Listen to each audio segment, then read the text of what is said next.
ನಮಸ್ಕಾರ ಫ್ರೆಂಡ್ಸ್, ನಾನು ಶ್ವೇತಾ ರಾಜೇಂದ್ರನ್ ಮಾತಾಡ್ತಾ ಇರೋದು. ಲಕ್ಷ್ಮಿತಾ ರಾಯರ ಮಗಳು ಕನ್ನಡ ಯೂಟ್ಯೂಬ್ ಚಾನಲ್ಗೆ ತಮ್ಮೆಲ್ಲರಿಗೂ ಆತ್ಮೀಯವಾದ ಸ್ವಾಗತ. ಸ್ನೇಹಿತರೆ, ನಾಳೆ ದಿನ ವಿಶೇಷವಾಗಿ ರಾಯರ ಅನುಗ್ರಹ ನಾವು ಪಡಿಬೇಕು ಅಂದರೆ ಯಾವ ರೀತಿ ನಾವು ರಾಯರನ್ನು ಸ್ಮರಣೆ ಮಾಡಬೇಕು ಅಥವಾ ನಾವು ನಾಳೆ ದಿನ ಏನನ್ನು ಮಾಡಿದ್ರೆ ರಾಯರ ಆಶೀರ್ವಾದ ನಮಗೆ ಸಂಪೂರ್ಣವಾಗಿ ಸಿಗುತ್ತೆ ಅನ್ನೋ ಒಂದು ಸಣ್ಣ ಮಾಹಿತಿ ತಿಳಿಸ್ಕೊಡ್ತಾ ಇದ್ದೀನಿ. ನೀವು ಮನೆಯಲ್ಲಿ ಮಾಡೋ ಅಂಥವರು ಸರಳವಾಗಿ ರಾಯರ ಸೇವೆನ ನಾನು ಹೇಳೋ ರೀತಿಯಲ್ಲೂ ಮಾಡ್ಕೊಬೋದು. ಅಕಸ್ಮಾತ್ ನೀವು ನಾಳೆ ದಿನ ರಾಯರ ಮಠಗಳಿಗೆ ಹೋಗಿ ವಿಶೇಷವಾಗಿ ಗುರುರಾಯರ ಅನುಗ್ರಹ ಪಡಿಬೇಕು ಅಂತ ಬಯಸುವಂಥವ್ರು ನಾಳೆ ದಿನ ವಿಶೇಷವಾಗಿ ಒಂದು ದಿನ ಮುಂಚಿತವಾಗಿಯೇ ನೀವು ಕಡಲೆಕಾಳನ್ನು ನೀವು ಮನೆಯಲ್ಲಿ ನೆನೆಸುವಂಥದ್ದನ್ನು ಮಾಡಿ, ಆ ನೆನೆಸಿದಂಥ ಕಡಲೆಕಾಳಿನ ಹಾರವನ್ನು ನೀವು ತಯಾರು ಮಾಡಿ ನಾಳೆ ದಿನ ಎಲ್ಲಾದರೂ ರಾಯರ ಮಠಗಳಲ್ಲಿ ವಿಶೇಷವಾಗಿ ಅಭಿಷೇಕ ನಡೆಯುವಂಥ ಸಂದರ್ಭಗಳಲ್ಲಿ ನೀವು ಹೋಗಿ ಅಲ್ಲಿ ನೀವು ಸಂಕಲ್ಪ ಮಾಡಿಸಿ ರಾಯರಿಗೆ ಈ ಕಡಲೆಕಾಳಿನ ಹಾರನ ನೀವು ಕೊಡೋ ಅಂಥದ್ದನ್ನು ನೀವು ಮಾಡ್ಬೋದು. ಅದರಲ್ಲೂ ವಿಶೇಷವಾಗಿ ನಾಳೆ ದಿನ ನೀವು ರಾಯರ ಮಠಗಳಿಗೆ ಸಾಧ್ಯವಾದಷ್ಟು ಎಷ್ಟು ಸಾಧ್ಯ ಆಗುತ್ತೋ ಅಲ್ಲಿ ನೀವು ಹಳದಿ ಬಣ್ಣದಿಂದ ಕೂಡಿದಂಥ ಹೂವುಗಳನ್ನು ದಾನ ಮಾಡುವಂಥದ್ದು. ಅದರ ಜೊತೆಗೆ ನೀವು ನಾಳೆ ದಿನ ಗುರುವಿನ ಅನುಗ್ರಹ ಪಡಿಬೇಕು ಅಂತ ಬಯಸುವಂಥವರು ನಾಳೆ ದಿನ ಹಳದಿ ಹೂವುಗಳು ಮತ್ತು ಕಡಲೆಬೇಳೆ ಮತ್ತು ಬೆಲ್ಲ, ನೀವು ಹಾಲು ಮತ್ತು ತುಪ್ಪನ ನೀವು ಮೊಸರುಗಳನ್ನು ನಾಳೆ ದಿನ ರಾಯರ ಮಠಗಳಲ್ಲಿ ನೀವು ದಾನ ಮಾಡೋ ಅಂಥದ್ದು. ಅದರ ಜೊತೆಗೆ ನಿಮ್ಮ ಇಷ್ಟಾರ್ಥಗಳು ನೆರವೇರಬೇಕು ಅಂತ ಬಯಸುವಂಥವರು 11 ಬಾಳೆಹಣ್ಣು ಅಥವಾ 21 ಬಾಳೆಹಣ್ಣು ಅಥವಾ 108 ಬಾಳೆಹಣ್ಣುಗಳನ್ನು ನೀವು ನಾಳೆ ದಿನ ದಾನ ಮಾಡೋ ಅಂಥದ್ದು. ಅದರಲ್ಲೂ ನೀವು ಭಗವದ್ಗೀತೆಯನ್ನು ಬುಕ್ಗಳು ಬರುತ್ತೆ, ಅಂಥ ಬುಕ್ಗಳನ್ನು ನೀವು ದಾನವಾಗಿ ರಾಯರ ಮಠದಲ್ಲಿ ಅಭಿಷೇಕ ಮಾಡುವಂತಹ ಅಥವಾ ಅರ್ಚನೆ ಮಾಡುವಂತಹ ಅಲ್ಲಿ ಬ್ರಾಹ್ಮಣರಿಗೆ ನೀವು ದಾನವಾಗಿ ಕೊಡುವಂಥದ್ದನ್ನು ನೀವು ಮಾಡಿದಾಗ ನಿಮ್ಮ ಸಕಲ ಇಷ್ಟಾರ್ಥಗಳು ನೆರವೇರೋ ಅಂಥದ್ದು ಆಗುತ್ತೆ. ಅದಕ್ಕೆ ನೀವು ಯಾವುದಾದ್ರೂ ಒಂದು 100 ರೂಪಾಯಿ ಕೊಟ್ಟರೆ ಒಂದು ಸಣ್ಣ ಭಗವದ್ಗೀತೆ ಬುಕ್ ಬರುತ್ತೆ. ಆ ಬುಕ್ಕನ್ನು ನೀವು ತಗೊಂಡು ಒಂದು ಅಡಿಕೆ ಪಟ್ಟೆಯ ಎಲೆನ ತಗೊಂಡು ಅದರ ಒಳಗಡೆ ನೀವು ಭಗವದ್ಗೀತೆಯ ಬುಕ್ಕು, 101 ಬಾಳೆಹಣ್ಣು ಅಥವಾ 21 ಬಾಳೆಹಣ್ಣು ಅಥವಾ 11 ಬಾಳೆಹಣ್ಣು, 11 ರೂಪಾಯಿ ದುಡ್ಡು ಅಥವಾ 21 ರೂಪಾಯಿ ದುಡ್ಡನ್ನ ನೀವು ಅದ್ರ ಒಳಗಡೆಗೆ ತಾಂಬೂಲ ಸಮೇತ ಅಂದರೆ ವಿಳೆದೆಲೆ ಅಡಿಕೆ ಜೊತೆ ನೀವು ಆ ದಕ್ಷಿಣೆನ ಇಟ್ಟು ಅದಕ್ಕೆ ಸಾಧ್ಯವಾದಷ್ಟು ಹಳದಿ ಬಣ್ಣದ ವಸ್ತ್ರಗಳನ್ನು ನೀವು ಆ ತಟ್ಟೆಯ ಒಳಗಡೆ ಇಟ್ಟು ಅಥವಾ ಆರೆಂಜ್ ಕಲರ್ ಅಂದರೆ ಕೇಸರಿ ಬಣ್ಣದ ಬಟ್ಟೆಗಳನ್ನು ನೀವು ಪಂಚೆ ಮತ್ತು ಶಲ್ಯಗಳನ್ನು ಇಟ್ಟು ಅದರ ಜೊತೆಗೆ ನೀವು ಗೋಪಿ ಚಂದನನ ನೀವು ಇಟ್ಟು ಅಥವಾ ಅದರ ಜೊತೆಗೆ ನೀವು ತುಳಸಿ ಮಾಲೆಗಳು ಬರುತ್ತೆ ಅದನ್ನು ನೀವು ಇಟ್ಟು ಅದರ ಜೊತೆಗೆ ನೀವು ತುಳಸಿ ಹಾರವನ್ನು ಇಟ್ಟು ನೀವು ನಾಳೆ ದಿನ ನೀವು ರಾಯರ ಮಠಗಳಿಗೆ ಕಡಲೆಬೇಳೆ, ಬೆಲ್ಲ, ತುಪ್ಪ, ಮೊಸರು ಇವುಗಳನ್ನು ನೀವು ಇಷ್ಟನ್ನು ಇಟ್ಟು ಹಣ್ಣುಗಳನ್ನು ಇಡ್ಬೋದು. 5 ಥರದ ಹಣ್ಣುಗಳನ್ನು ಇಟ್ಟು ನೀವು ನಾಳೆ ದಿನ ರಾಯರ ಮಠಗಳಿಗೆ ನೀವು ದಾನವಾಗಿ ಕೊಟ್ಟಿದ್ದೆ ಆದರೆ ಖಂಡಿತವಾಗ್ಲೂ ಗುರುಗಳ ಸೇವೆ ಮಾಡಿದಂಥ ನಿಮಗೆ ರಾಯರ ಅನುಗ್ರಹ ಸಂಪೂರ್ಣವಾಗಿ ಸಿಗುವಂಥದ್ದು ಖಂಡಿತವಾಗ್ಲೂ ಆಗುತ್ತೆ. ಅದನ್ನು ನೀವು ನಾಳೆ ದಿನ ಮಾಡ್ಬೋದು. ಅಕಸ್ಮಾತ್ ನಿಮ್ಗೆ ಇದೆಲ್ಲ ದಾನ ಮಾಡೋಕ್ಕೆ ಆಗೋದಿಲ್ಲ ಅಂತ ಅನ್ನೋರು ನಾಳೆ ದಿನ ಒಂದು 10 ರೂಪಾಯಿ ಕೊಟ್ಟರೆ ನಿಮಗೆ ಗೋಪಿ ಚಂದನ ಅಂತ ಸಿಗುತ್ತೆ. ಆ ಗೋಪಿ ಚಂದನನ ನೀವು ಮನೆಗೆ ತಂದು ನಿಮ್ಮ ಮನೆಯಲ್ಲಿರುವಂಥ ರಾಯರ ಫೋಟೋನ ನೀಟಾಗಿ ಒರೆಸಿ ಅದಕ್ಕೆ ನೀವು ಬ್ರಹ್ಮ ಮುಹೂರ್ತದಲ್ಲಿ ಪೂಜೆ ಮಾಡೋದ್ರಿಂದ ತುಂಬಾ ಒಳ್ಳೆಯದಾಗುತ್ತೆ.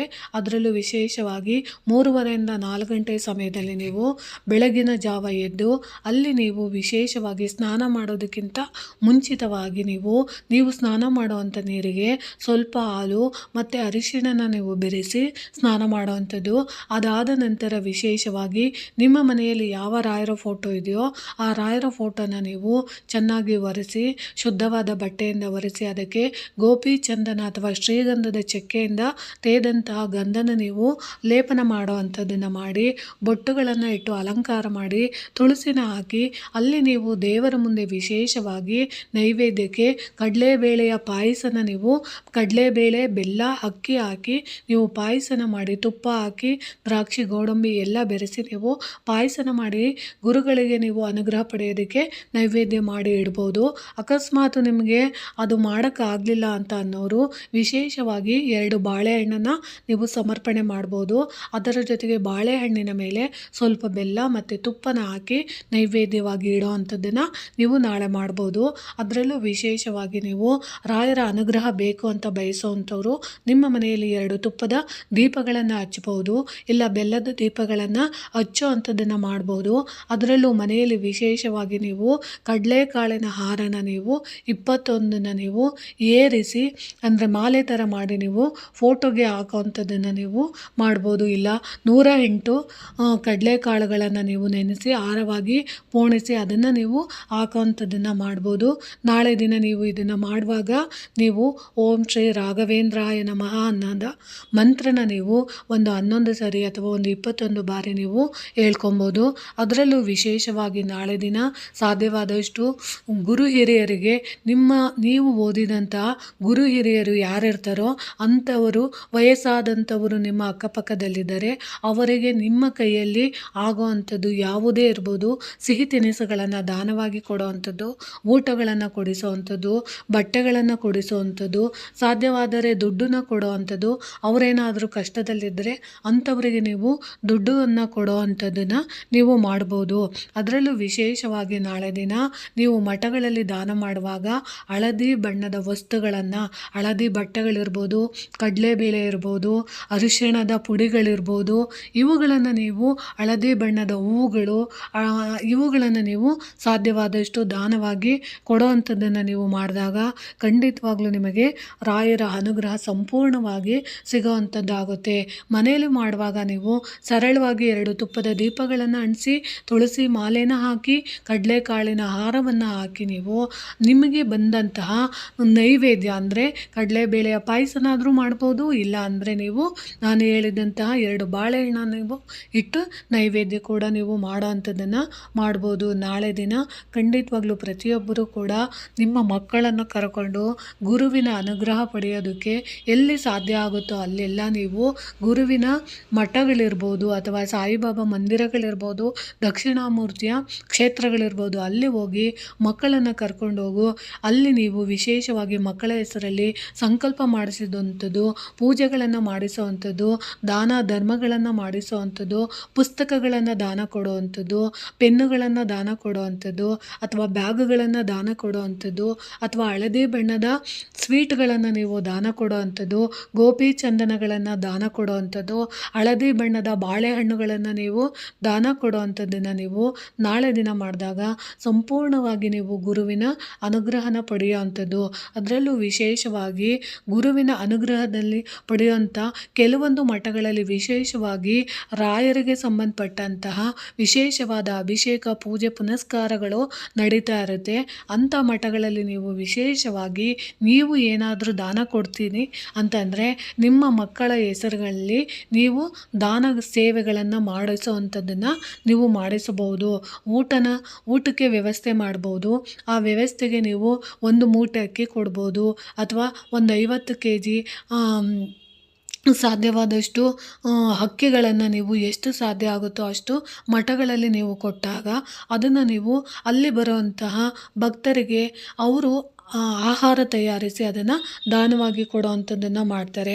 ಇಲ್ಲ ಅಂದರೆ ಕಡಲೆಬೇಳೆಗಳನ್ನು ದಾನವಾಗಿ ಕೊಡುವಂಥದ್ದು, ಬೆಲ್ಲನ ದಾನವಾಗಿ ಕೊಡುವಂಥದ್ದು, ಅರಿಶಿಣ ಪುಡಿನ ದಾನವಾಗಿ ಕೊಡುವಂಥದ್ದು.